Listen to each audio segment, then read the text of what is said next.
parang medyo madilim mga tol ang kuha ko. Pero di bali na. May gusto lang akong ipadinig sa inyo mga tol na syempre ako yung na-bless at ngayon lang ako nakarinig ng ganito mga tol.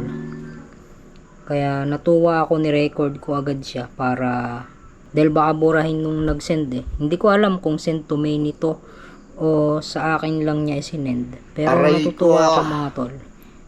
Kasi mamaya na yung kwentuhan pakinggan nyo muna mga tol.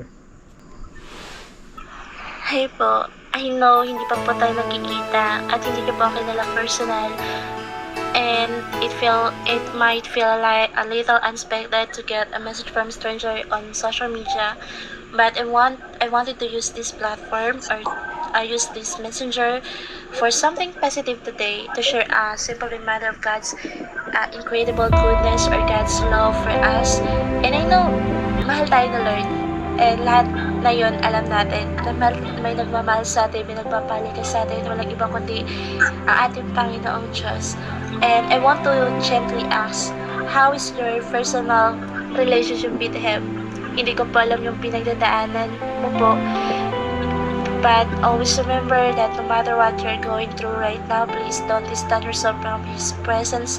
In fact, kapag tumitindi yung mga problema, kapag tumitindi yung mga pagsubok, mas lalo tayong lumapit sa ating Panginoong Diyos. We don't have to figure it all out on our own. At the end of the day, having a faith in Jesus is the only solution that brings through peace to our hearts. And Jesus loves you.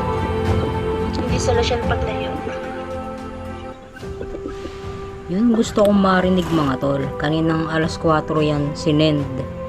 Ngayon ko lang nagawa ng video. Yun ang gusto kong marinig, hindi puro puro pambabasted, puro pambabad trip. Ngayon lang ako nakatanggap ng ganyan kagandang mensahe mga tol.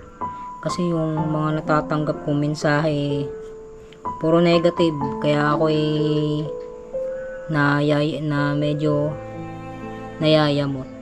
Napakaganda, nakakataba ng puso yung sinabi niya. Hindi ko alam kung paano ko siya i-reveal siguro.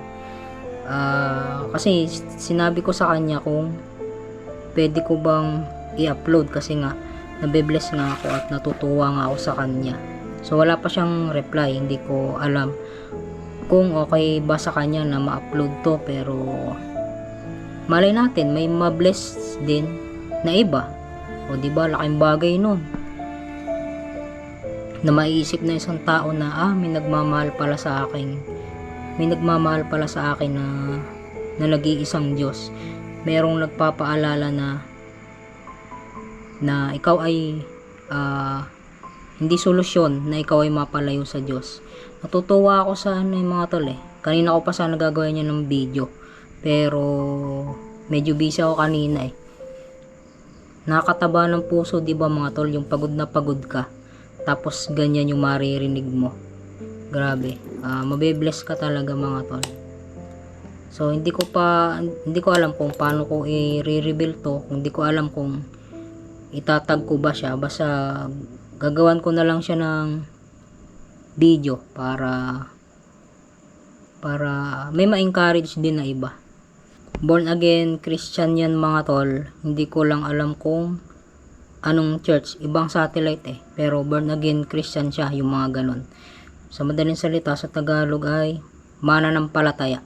So nakakatuwa mga tol yung may maririnig kang ganyan, hindi puro pambabad trip, hindi puro pambabasted, kundi ma-encourage ka.